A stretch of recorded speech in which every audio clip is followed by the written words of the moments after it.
Whoa. I'm running short of words right now, but I cannot afford this because I have to speak. Thank you so much for all the love, for all the warmth. Thank you for accepting me. Thank you very much.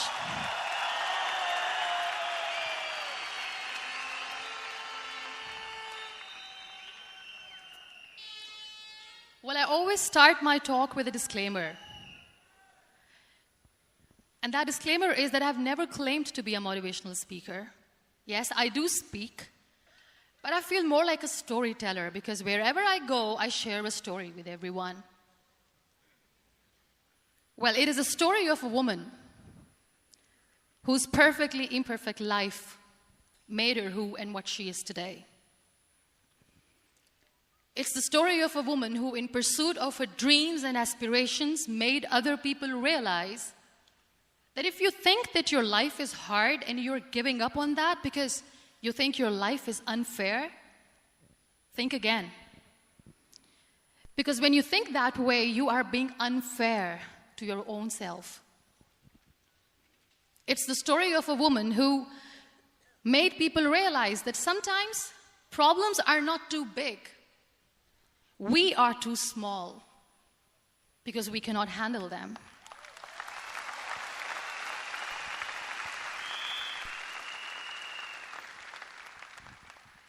It is the story of a woman who with time realized that real happiness doesn't lie in success, money, fame.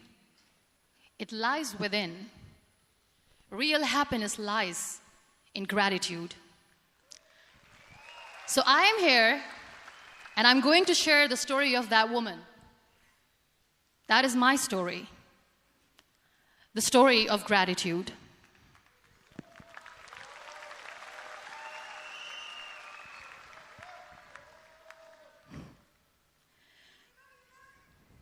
I love you too. I love you all. I believe in the power of words.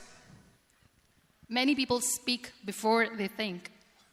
But I know the value of words. The words can make you, break you, they can heal your soul, they can damage you forever. So I always try to use the positive words in my life wherever I go.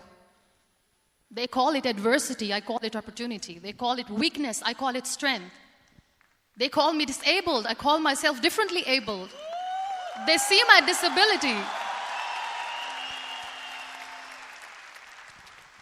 They see my disability, I see my ability. There are some incidents that happen in your life, and those incidents are so strong that they change your DNA. Those incidents or accidents are so strong that they break you physically. They deform your body, but they transform your soul.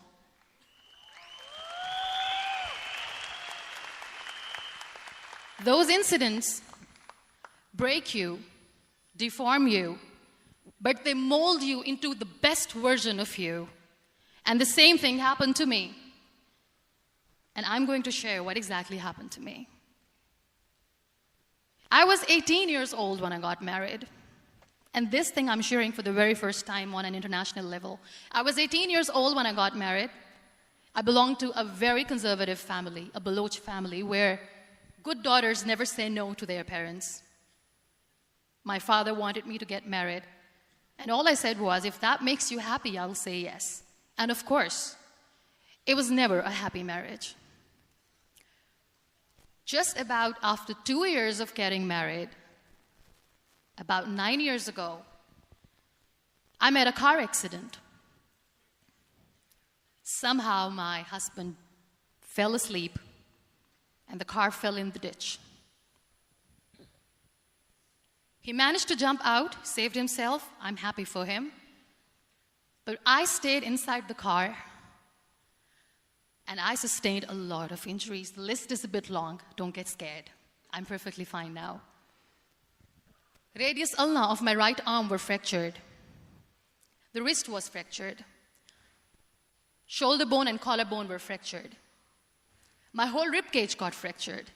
And because of the rib cage injury, lungs and liver were badly injured. I couldn't breathe. I lost urinary bowel control. That's why I have to wear the bag wherever I go. But that injury that changed me and my life completely as a person and my perception towards living my life was the spine injury. 3 vertebrae of my backbone were completely crushed, and I got paralyzed for the rest of my life. So this accident took place in a far-flung area in the outskirts of a very small province, Balochistan, where there was no first aid, no hospital, no ambulance. I was in the middle of nowhere in that toppled car. Many people came to rescue. They gave me CPR. They dragged me out of the car. And while they were dragging me out, I got the complete transection of my spinal cord. And now there was this debate going on. Should we keep it here? She's going to die. Where should we go? There is no ambulance. There was this 4-wheeler Jeep standing in the corner of the street. They said, put her in the back of the Jeep and take her to the hospital, which is 3 hours away from this place. And I still remember that bumpy ride. I was all broken. They threw me at the back of the Jeep and they rushed me to the hospital. That is where I realized that my half body was fractured and half was paralyzed. I finally ended up in a hospital where I stayed for 2.5 months. I underwent multiple surgeries. Doctors have put a lot of titanium in my arm. There's a lot of titanium at my back to fix my back. That's why people in Pakistan call me the Iron Lady of Pakistan.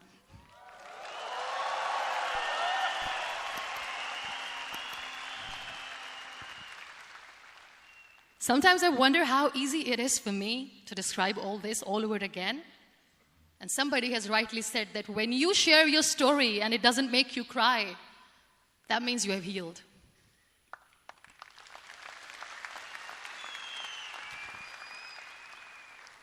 Those 2.5 months in the hospital were dreadful.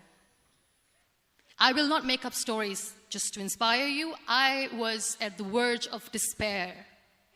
One day, doctor came to me and he said, well, I heard that you wanted to be an artist, but you ended up being a housewife. I have a bad news for you. You won't be able to paint again because your wrist and your arm are so deformed, you won't be able to hold a pen again. And I stayed quiet. Next day, doctor came to me and said, your spine injury is so bad, you won't be able to walk again. I took a deep breath and I said, it's all right. The next day, doctor came to me and said, because of your spine injury and the fixation that you have in your back, you won't be able to give birth to a child again. That day, I was devastated. I still remember, I asked my mother, why me? And that is where I started to question my existence. Why am I even alive? What's the point of living? I cannot walk, I cannot paint, fine. I cannot be a mother. And we have this thing in our heads, being women, that we are incomplete without having children. I am going to be an incomplete woman for the rest of my life. What's the point? People are scared. They think I will get divorced. What is going to happen to me? Why me? Why am I alive? We all try to chase this tunnel. We all do this because we see light in the end of the tunnel, which keeps us going. My dear friends, in my situation, there was a tunnel that I had to roll on, but there was no light. And that is where I realized that the words have the power to heal the soul. My mother said to me, this too shall pass. God has a greater plan for you. I don't know what it is, but He surely has.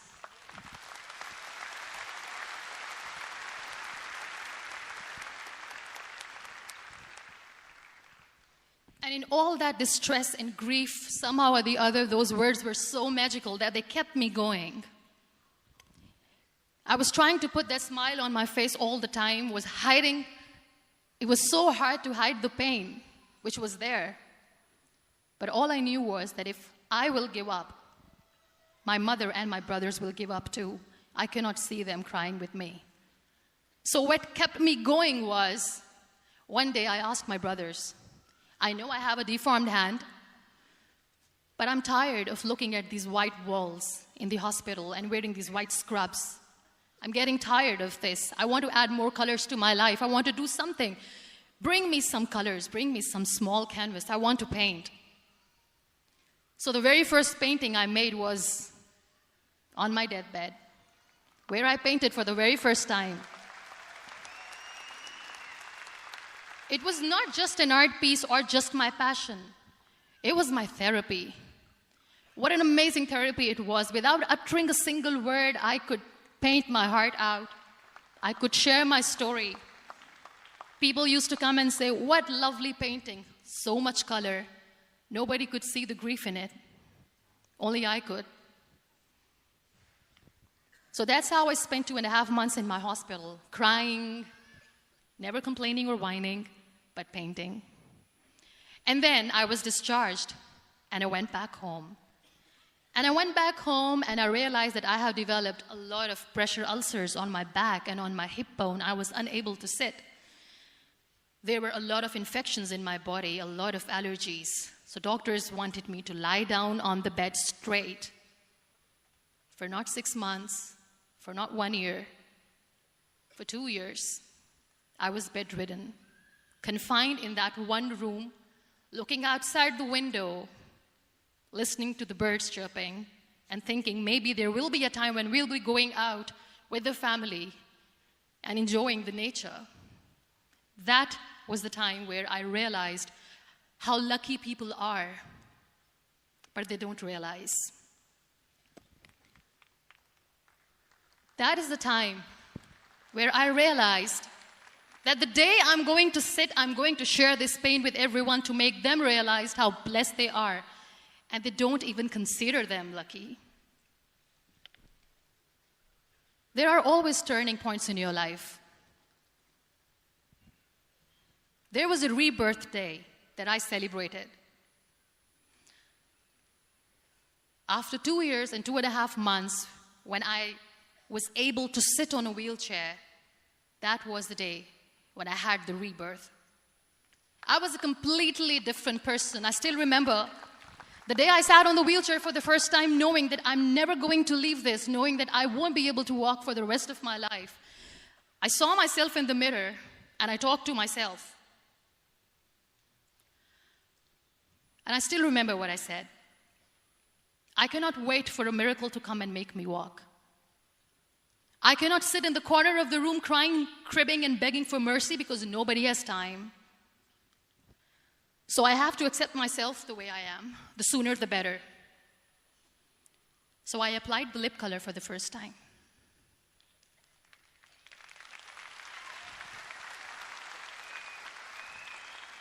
And I erased it. And I cried. And I said, what am I doing? A person on a wheelchair should not do this. What will people say? Clean it up. Put it again. This time I put it for myself. Because I wanted to feel perfect from within.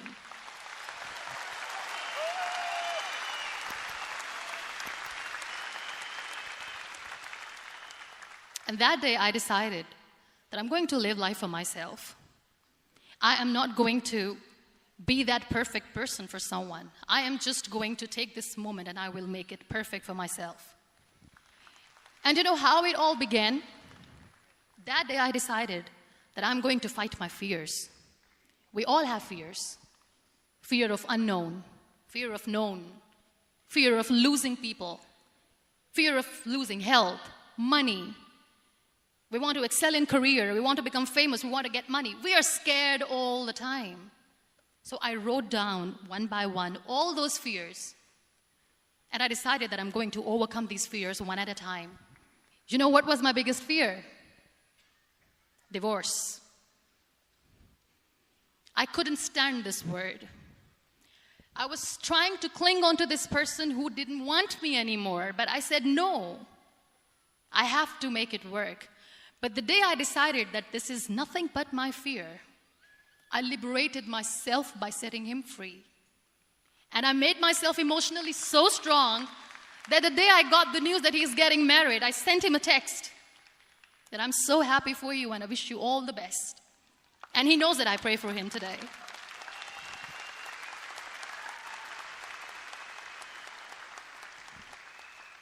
My biggest fear, number 2, was I won't be able to be a mother again. And that was quite devastating for me. But then I realized there are so many children in the world, all they want is acceptance. So there is no point of crying, just go and adopt one. And that's what I did.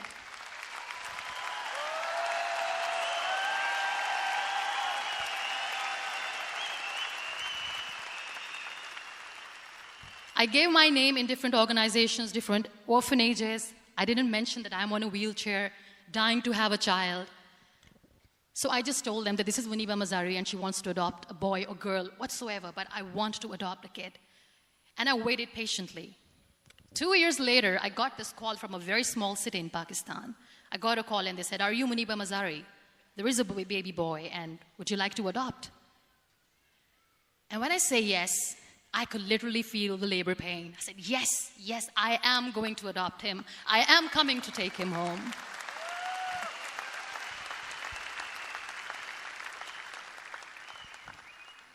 And when I reached there, the man was sitting and he was looking at me from head to toe. And in back of my head, I kept thinking that, oh my God, he's going to say she's on the wheelchair, she doesn't deserve it. How is she going to take care of him? And I looked at him and I said, "Do not judge me because I'm on the wheelchair." But you know what he said? He said, "I know you will be the best mother of this child. You both are lucky to have each other."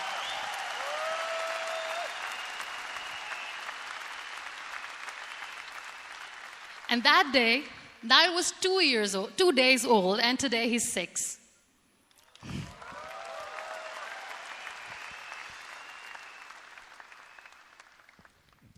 You'll be surprised to know another bigger fear that I had in me. It was facing people. I used to hide myself from people. When I was on bed for 2 years, I used to keep the door closed. I used to pretend that I'm not going to meet anyone, tell them that I'm sleeping. You know why?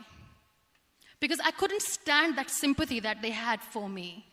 They used to treat me like a patient. When I used to smile, they used to look at me and say that, "You're smiling, are you okay?" I was tired of this question being asked, "Are you sick?" Well, a lady yesterday at the airport asked me, "Are you sick?" And I said, "Well, besides the spinal cord injury, I'm fine, I guess."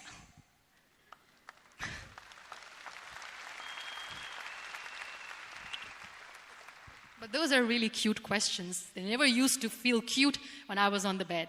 So I used to hide myself from people, knowing that, oh my God, I'm not going to see that sympathy in their eyes. It's all right. And today I'm here speaking to all these amazing people because I have overcome the fear.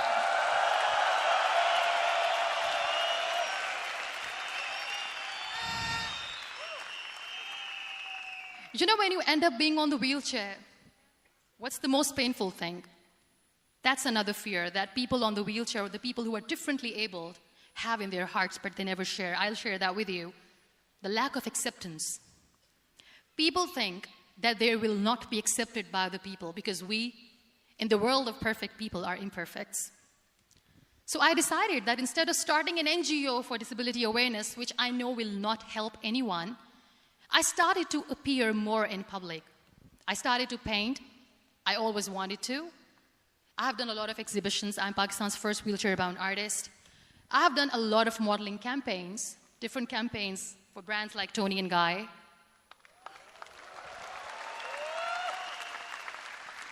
I have done some really funny, breaking the barriers kind of modeling. There was this one by the name Clown Town where I became a clown because I know that clowns have hearts too. And then I also decided that if I really want to make the difference, I am not going to let people use me for their polio campaigns where they will make you a victim and an emblem of misery and mercy and will say that, you know what, give polio drops to your children or they'll become like this girl. I decided that I'm going to join the national TV of Pakistan as an anchor person. And I've been doing a lot of shows for the last 3 years.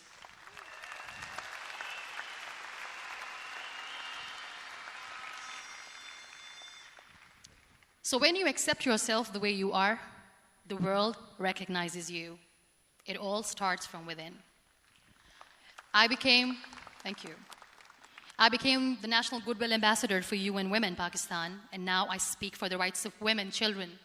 We talk about inclusion, diversity, gender equality, which is a must. I was featured in BBC 100 Women for 2015. I'm one of the Forbes 30 under 30 for 2016. And it all didn't happen alone. You all are thriving in your careers. You have bigger dreams and aspirations in life. Always remember one thing. On the road to success, there is always we, not me. Do not think that you alone can achieve things. No. There is always another person who is standing behind you, maybe not coming on the forefront, but behind you, praying for you and supporting you. Never lose that person. Never.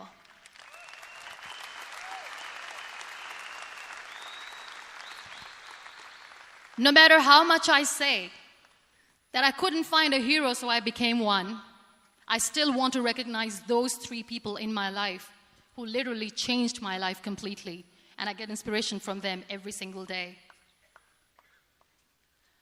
Waleed Khan. Many people know about the terrorist attacks in Pakistan. We have lost many people. And I'm sharing this with a very heavy heart because we actually have lost a lot of people in this huge turmoil of terrorism. These people are barbarians. They do not see people. They're even worse than animals. They have killed people in mosques. They have killed people in churches, temples, even in schools. There was this terrorist attack in Army Public School, Peshawar, where these terrorists entered in an examination hall and they killed our children. And in that attack, that day, this beautiful boy, Waleed Khan, who was my hero, my real life hero, was the proctor who was taking care of the students, was keeping an eye on the students. Those barbarians shot him 3 times in the face, 5 times on his body, and he fell down. I was asked to give a talk in the school after a week of that terrorist attack. With a very heavy heart, I went there and I spoke. We sang a few national songs. I thought that maybe I've done my part, but deep inside, it was killing me. I could see children injured. I could see children sitting on the wheelchairs, looking at me, wondering, what next? What was our fault? Just because we were here to give examination, we have been shot. So many people, so many children lost their friends. Their classrooms were empty. The next day they went to the classroom. So this kid, Waleed Khan, I was asked that he is in a hospital right now, and you have to go and see him and motivate him and tell him that it's going to be okay. And when I saw Waleed Khan coming on the wheelchair for the first time in front of me, face was all deformed. His leg was fractured, his arm was fractured. He couldn't talk, he lost his teeth. He cannot sneeze, he cannot smell. He cannot eat. And I kept thinking, what should I say? That everything is going to be all right? No, nothing is all right. And while I was juggling with the words, what to say, what not to say, this beautiful child, Waleed Khan, came to me and he said, "Are you Muniba Mazari?" I said, "Yes." He said, "Baji, let's take a selfie."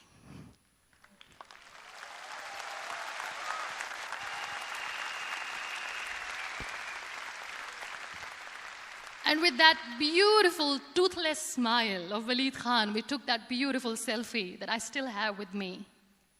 I don't share that here because he was in a very bad shape that time. And that is where I realized that when I was thinking too much about his deformities, he's happy with himself. He doesn't even care. Because today he goes in the same school, and when somebody asks him that what happened to your face, why so many scars, you know what he says? "These scars are my medals and I wear them with pride."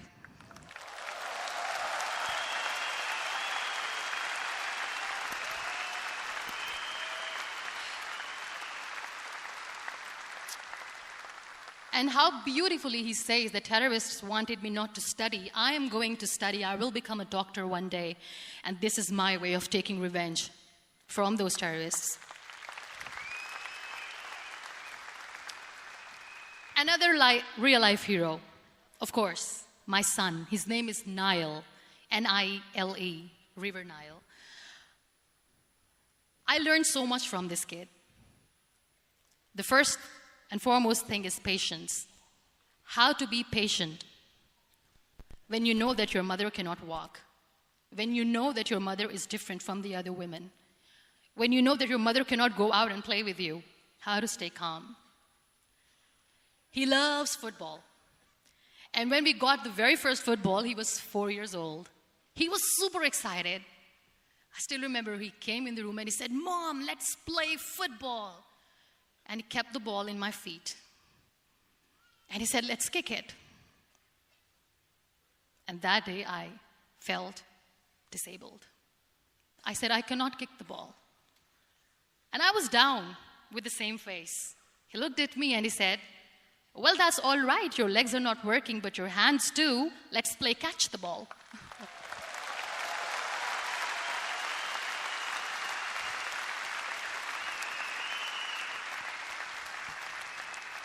You know what? That day he made me realize that when you think your glass is half empty, come on, your glass is half full. It's all in here and here. Last but not least, the woman who made me realize that heroes have no gender. The woman who believed in me even when I was completely at the verge of despair, where everybody left, she was there.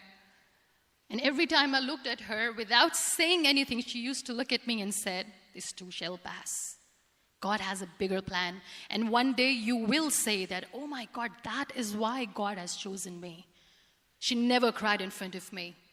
She has always said that there will be haters, there will be naysayers, there will be disbelievers, and then there will be you proving them wrong. My mother.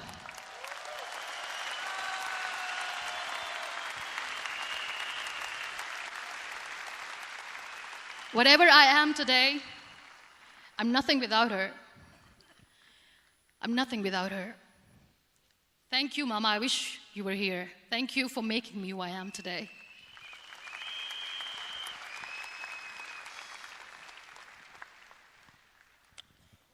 You know what? We human beings have a problem. Out of many problems, there is one more, and this is a self-created one. We always expect ease from life. We have this amazing fantasy about life. This is how things should work. This is my plan. It should go as per my plan. If that doesn't happen, we give up. So my dear friends, let me tell you one thing. I never wanted to be on the wheelchair. Never thought of being on the wheelchair. I was always aspiring to do bigger things, but had no idea that for that I have to pay the price to be where I am today. It's a very heavy price. This life is a test and a trial, and tests are trials are never supposed to be easy. So when you're expecting ease from life, and life gives you lemons, then you make the lemonade, and then do not blame life for that, because you were expecting ease from a trial. Trials make you a stronger, better person. Life is a trial, and with time you realize that.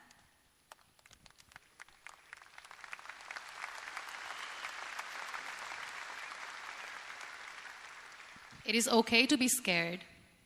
It is okay to cry. Everything is okay, but giving up should not be an option.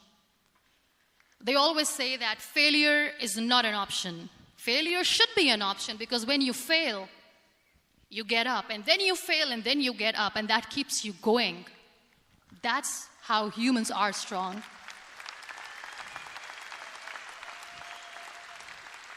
Failure is an option, should be an option, but giving up is not. Never. We have this thing in minds. We call it perfection. We want everything perfect. We want ourselves to be perfect. There is this image in our head about everything. Perfect life, perfect relationships, perfect career, perfect amount of money that we need to earn no matter what. Nothing is perfect in this world. We all are perfectly imperfect, and that is perfectly all right. That's all right. We were sent here not to become the perfect people. Those people who tell you how to look perfect, even those people are imperfect. Trying to fight this fear of looking imperfect. I used to be perfect. I still remember. I got this compliment years ago when I used to walk. Oh my God, look at you. You're fair, you're tall, you're perfect. Look at me now. You're still perfect. Only the perfect eyes can see that. Only the perfect eyes will see that. Only the perfect eyes will see that.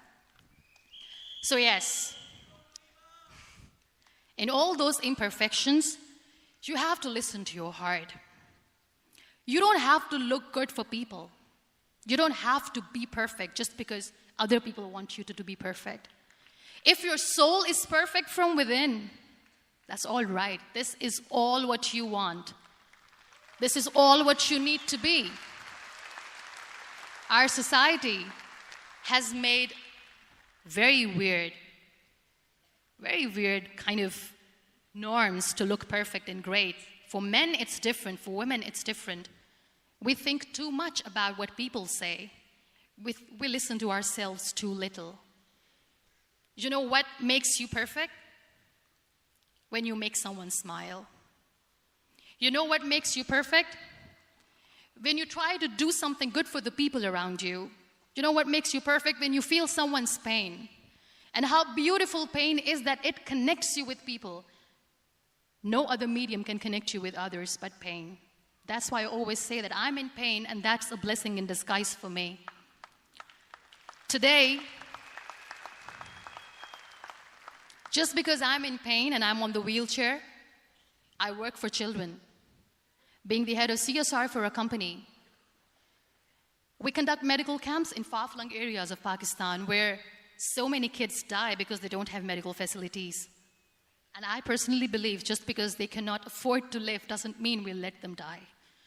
So we give them money, we give them medical treatment, we try to heal their wounds, physical and emotional. And I also work for the beautiful people. We call them third gender, the transgender community of Pakistan. You know what connects me with them? All my imperfections. When I go and I hug them, they never judge me.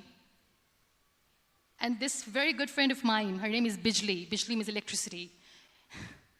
She calls herself electricity. And I said, are you electricity? She says, no, I'm lightning. I'm as strong as lightning. Because we have very bad power outage, so she doesn't want me to call her electricity. So she says, I am very strong. I'm thunder, I'm lightning. She came to me, and the first time I hugged her, she said, you are just like me. And I said, yes, I am like you. Because to people, we are so imperfect. So how beautiful these imperfections are, that because of these imperfections you can connect with people. Then why are we all running after being perfect? What's the point?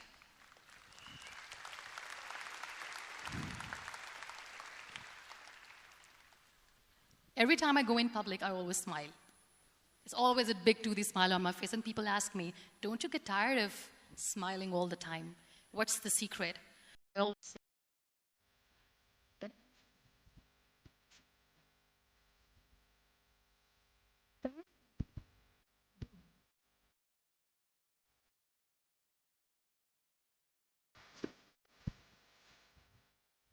cherish their absence. It's always a blessing in disguise. I always say that people are so lucky they don't even realize. You must be thinking, okay, you're lucky in what sense? Well, the breath that you just took was a blessing. Embrace it.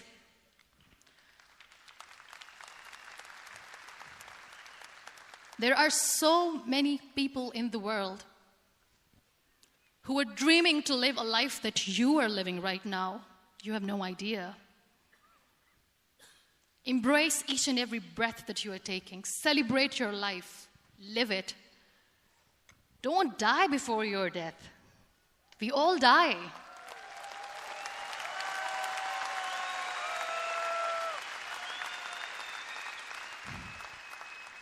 We live this one routine of a day for 75 years and we call it life. No, that's not life. If you're still thinking why you have been sent here, if you're still juggling with the concept of why you are here, you haven't lived yet. You work hard, you make money, you do it for yourself. That's not life. You go out, you seek for people who need your help, you make their lives better. You become that sponge which can absorb all the negativity, and you become that person who can emit beautiful, positive vibes. And when you realize that you have changed someone's life, and because of you, this person didn't give up, that is the day when you live. Always.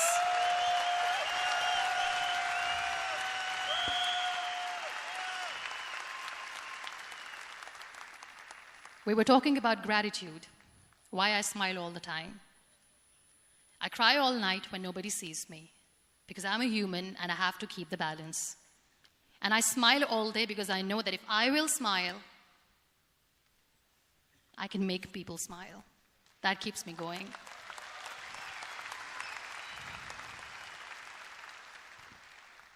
Be grateful for what you have, and you will always, always end up having more. But if you'll cry and if you'll crib for the little things that you don't have or the things that you have lost, you will never ever have enough. Sometimes we are too busy thinking about the things that we don't have that we forget to cherish the blessings that we have. I'm not saying that I'm not healthy and that makes me unlucky, but yes, it is hard. It is hard when I say that I cannot walk. It is hard to say when I wear this bag. It hurts. But I have to keep going, because never giving up is the way to live, always.